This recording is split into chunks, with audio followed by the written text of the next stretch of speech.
CPA இது pro version chalkpiece academy.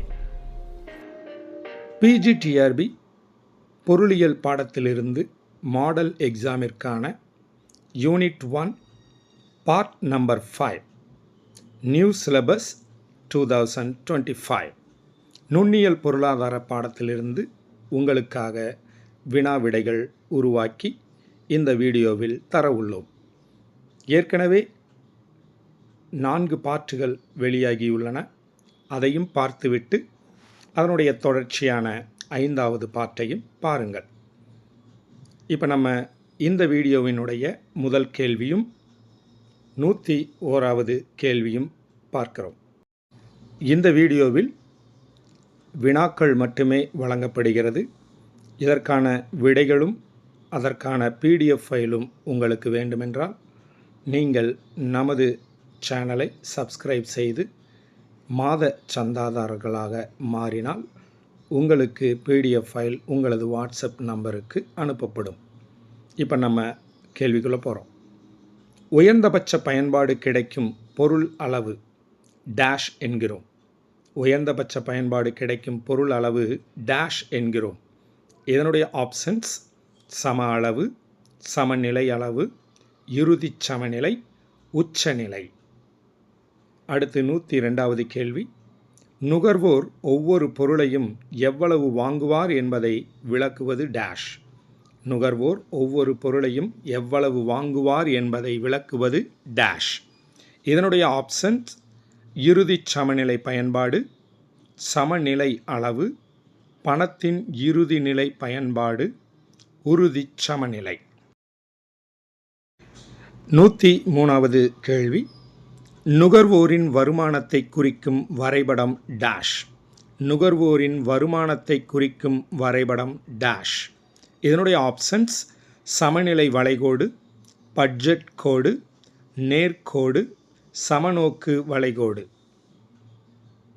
அடுத்து 104வது கேள்வி. விலைக்கும் தேவைக்கும் இடையில் டேஷ் தொடர்பு உள்ளது. விலைக்கும் தேவைக்கும் இடையில் டேஷ் தொடர்பு உள்ளது. இதனுடைய ஆப்ஷன்ஸ் தலைகீழ், நேர்மறை, எதிர்மறை, ஏதுமில்லை. 105வது கேள்வி. நுகர்வோரின் வாங்கும் சக்தி அதிகரிக்கும் போது அவர் சற்று அதிகமாக பொருளை வாங்கலாம் என்ற எண்ணத்துடன் வாங்கும் அளவு அதிகரிப்பதை டேஷ் என்கிறோம். நுகர்வோரின் வாங்கும் சக்தி அதிகரிக்கும் போது அவர் சற்று அதிகமாக பொருளை வாங்கலாம் என்ற எண்ணத்துடன் வாங்கும் அளவு அதிகரிப்பதை டேஷ் என்கிறோம். இதனுடைய ஆப்ஷன்ஸ் நுகர்வு விளைவு, உற்பத்தி விளைவு, பதிலீட்டு விளைவு, வருமான விளைவு. அடுத்து 106வது கேள்வி. விலை குறையும் போது தேவை அதிகரிப்பதை டேஷ் என்கிறோம். விலை குறையும் போது தேவை அதிகரிப்பதை டேஷ் என்கிறோம். இதனுடைய ஆப்ஷன்ஸ் நுகர்வு விளைவு, உற்பத்தி விளைவு, பதிலீட்டு விளைவு, வருமான விளைவு. 107வது கேள்வி. தக்காளிக்கு பதிலீட்டு பொருள் டேஷ். தக்காளிக்கு பதிலீட்டு பொருள் டேஷ். இதனுடைய ஆப்ஷன்ஸ் புளி, எலுமிச்சை, ஆரஞ்சு, கத்திரி. அடுத்து 108வது கேள்வி. ஒரு பொருளின் விலை அதிகரித்தால் அப்பொருளுக்கான தேவை குறைவது டேஷ். ஒரு பொருளின் விலை அதிகரித்தால் அப்பொருளுக்கான தேவை குறைவது டேஷ். இதனுடைய ஆப்ஷன்ஸ் தேவை அளவு, தேவை அளிப்பு, தேவை விரிவு, தேவை சுருக்கம். 109வது கேள்வி. ஒரு பொருளுக்கான விலைக்கும் வாங்கும் அளவிற்கும் உள்ள தொடர்பை விளக்குவது டேஷ் எனப்படுகிறது. ஒரு பொருளுக்கான விலைக்கும் வாங்கும் அளவிற்கும் உள்ள தொடர்பை விளக்குவது டேஷ் எனப்படுகிறது. இதனுடைய ஆப்ஷன்ஸ் குறைந்து செல் விளைவு விதி, தேவை விதி, அளிப்பு விதி, பதிலீட்டு விளைவு. அடுத்து 110வது கேள்வி. ஒரு தனிநபரின் வாங்கும் அளவு கீழ்க்கண்ட எதனால் நிர்ணயிக்கப்படுவதில்லை. ஒரு தனிநபரின் வாங்கும் அளவு கீழ்க்கண்ட எதனால் நிர்ணயிக்கப்படுவதில்லை.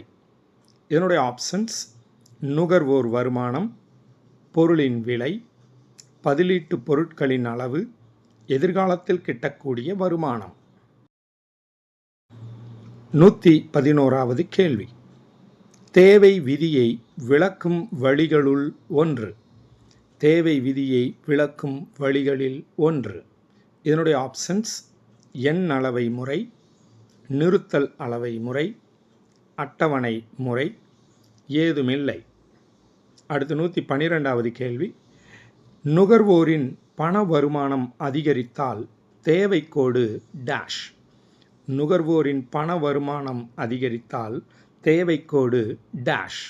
இதனுடைய ஆப்ஷன்ஸ் மேல் நோக்கி நகரும், மேலும் கீழும் நகரும், கீழ் நோக்கி நகரும், ஏதுமாகாது. 113வது கேள்வி. விலைக்கும் தேவைக்கும் இடையில் நேர்மறை தொடர்பு இருந்தால் அது டேஷ். விலைக்கும் தேவைக்கும் இடையில் நேர்மறை தொடர்பு இருந்தால் அது டேஷ். இதனுடைய ஆப்ஷன்ஸ் தேவை விதி, தேவை விதிக்கு விலக்கு, அளிப்பு விதி, ஏதுமில்லை. அடுத்து 114வது கேள்வி. ஒருவருடைய அந்தஸ்தை வெளிப்படுத்தும் குறியீடாக பயன்படுத்தப்படும் பொருட்களுக்கு டேஷ் விதி பொருந்தாது. ஒருவருடைய அந்தஸ்தை வெளிப்படுத்தும் குறியீடாக பயன்படுத்தப்படும் பொருட்களுக்கு டேஷ் விதி பொருந்தாது. இதனுடைய ஆப்ஷன்ஸ் அளிப்பு விதி, சமநிலை விதி, தேவை விதி, ஏதுமில்லை. இப்போ நம்ம 115வது கேள்வி பார்க்குறோம். கிப்பின் பண்டங்களில் சரியானது டேஷ். கிப்பின் பண்டங்களில் சரியானது டேஷ். இதனுடைய ஆப்ஷன்ஸ் உயர் ரக பொருட்கள், ஆடம்பர பொருட்கள், பதிலீட்டு பொருட்கள், மட்ட ரக பொருட்கள். அடுத்து 116வது கேள்வி. ஒரு பொருளாதார அமைப்பில் உள்ள நுகர்வோர்கள் அனைவருக்குமான ஒட்டுமொத்த தேவை டேஷ் என்று அழைக்கப்படுகிறது. ஒரு பொருளாதார அமைப்பில் உள்ள நுகர்வோர்கள் அனைவருக்குமான ஒட்டுமொத்த தேவை டேஷ் என்று அழைக்கப்படுகிறது. இதனுடைய ஆப்ஷன்ஸ் அங்காடி தேவை, மொத்த தேவை, நுகர்வோர் தேவை, அனைத்தும். 117வது கேள்வி. தனிநபர் தேவைகளின் படுக்கை வசக்கூட்டல் டேஷ். தனிநபர் தேவைகளின் படுக்கை வசக்கூட்டல் டேஷ். இதனுடைய ஆப்ஷன்ஸ் நேர்கோடு, தனிநபர் தேவைக்கோடு, அங்காடி தேவைக்கோடு, அனைத்தும். அடுத்து 118வது கேள்வி. சமநோக்கு வளைகோடானது ஆதியை நோக்கி டேஷ். சமநோக்கு வளைகோடானது ஆதியை நோக்கி டேஷ். ஆதின்றது என்னென்னா அந்த ஜீரோன்ற புள்ளியை தான் ஆதி புள்ளின்னு சொல்லுவாங்க. ஸோ சமநோக்கு வளைகோடானது அந்த ஆதியை நோக்கி டேஷ் என்னவாகும்ன்றது தான் கேள்வி. இதனுடைய ஆப்ஷன்ஸ் வளைந்திருக்கும், குழிந்து இருக்கும், எதிர் திசையில் இருக்கும், குவிந்து இருக்கும். 119வது கேள்வி. பதிலீட்டு வீதம் மாறாமல் இருந்தால் சமநோக்கு வளைகோடு டேஷாக இருக்கும். பதிலீட்டு வீதம் மாறாமல் இருந்தால் சமநோக்கு வளைகோடு டேஷாக இருக்கும். இதனுடைய ஆப்ஷன்ஸ் சமக்கோடாக, நேர்கோடாக, வளைகோடாக, பரவளையமாக. அடுத்து 120வது கேள்வி. ஒரு புதிய நுகர்வு கோட்பாட்டை சாமுவேல்சன் டேஷ் ஆண்டில் உருவாக்கி தந்தார். ஒரு புதிய நுகர்வு கோட்பாட்டை சாமுவேல்சன் டேஷ் ஆண்டில் உருவாக்கி தந்தார். இதனுடைய ஆப்ஷன்ஸ் 1947, 1957, 1945, 1955. இப்போ 121வது கேள்வி பார்க்குறோம்.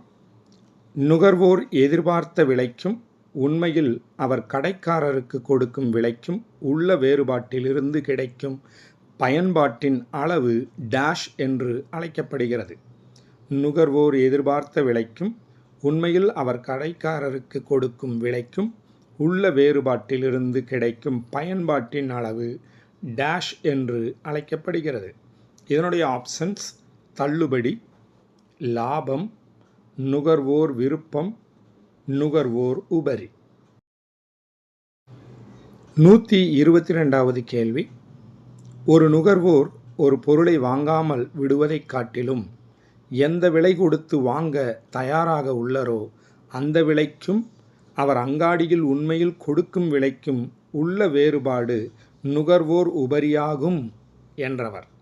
ஒரு நுகர்வோர் ஒரு பொருளை வாங்காமல் விடுவதைக் காட்டிலும் எந்த விலை கொடுத்து வாங்க தயாராக உள்ளரோ அந்த விலைக்கும் அவர் அங்காடியில் உண்மையில் கொடுக்கும் விலைக்கும் உள்ள வேறுபாடு நுகர்வோர் உபரியாகும் என்றவர். இதனுடைய ஆப்ஷன்ஸ் மார்ஷல், சாமுவேல்சன், ஹிக்ஸ், அனைவரும். இப்போ 123வது கேள்வி பார்க்குறோம். சமநிலைக்கான நிபந்தனை. சமநிலைக்கான நிபந்தனை. இதனுடைய options MRS XY = PX by PX. அடுத்து MRS XY = PX by PY.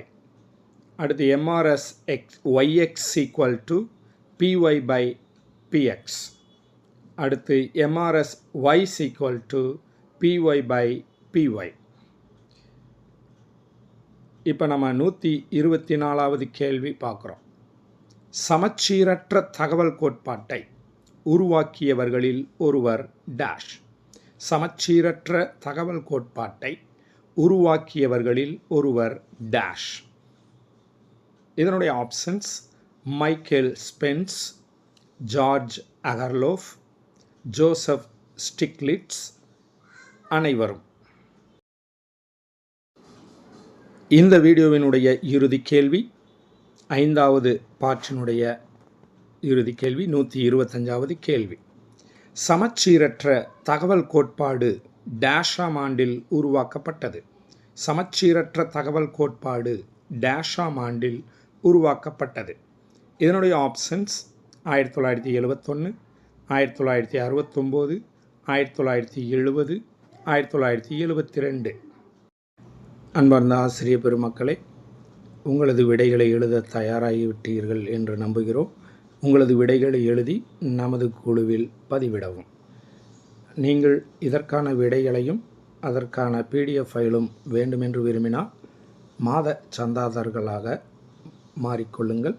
உங்களுக்கு விடைகளும் அதனுடைய PDF ஃபைலும் உங்கள் வாட்ஸ்அப்பிற்கு அனுப்பப்படும் அல்லது நமது வாட்ஸ்அப் குழுவில் அனுப்பப்படும். மீண்டும் அடுத்த வீடியோவில் சந்திப்போம்.